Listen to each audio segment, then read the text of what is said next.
Hello అండి, welcome back to Rudra boutique. ఈరోజు నేను మీకోసం ఒక బ్యూటిఫుల్ 2 అవుట్ఫిట్స్ పేస్టల్ కలర్స్లో తీసుకొచ్చాను. ఒకటి వచ్చి కోటా డ్రెస్ అండ్ ఇంకోటి వచ్చి జామ్దాని అనమాట. ఈ కోటా డ్రెస్ వచ్చేసరికి sea green colour, yoke part అంతా మిర్రర్ వర్క్ వచ్చింది అండ్ డ్రెస్ ఇట్లా ఉంటుందన్నమాట. కిందన కూడా వర్క్ వచ్చిందనమాట. సో దీనికి బ్యూటిఫుల్ చున్నీ, చాలా అంటే చాలా బాగుంది.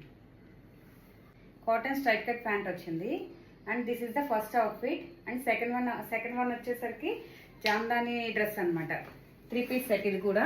సో ఇది వచ్చేసి స్కిన్ కలర్, చాలా అంటే చాలా బాగుంది. యోక్ పార్ట్లో లిటిల్ బిట్ వర్క్ వచ్చింది అండ్ కింద కూడా ఫుల్ వర్క్ వచ్చింది. సో దీనికి వచ్చి బ్యూటిఫుల్ చున్నీ ఇలా వచ్చిందనమాట. చున్నీకి కూడా కిందన ఫ్లవరల్ వర్క్ వచ్చిందనమాట. బుటీస్ వచ్చాయి చిన్న చిన్ని. సో దీని ప్యాంట్ వచ్చేసరికి ఇట్లా స్ట్రైట్ కట్ ప్యాంట్ వచ్చింది. ఇవి వచ్చేసి sizes M2 XXL available. So మీలో ఎవరికైనా కలర్స్ కానీ డ్రెస్ కానీ నచ్చితే please DM us. Thank you.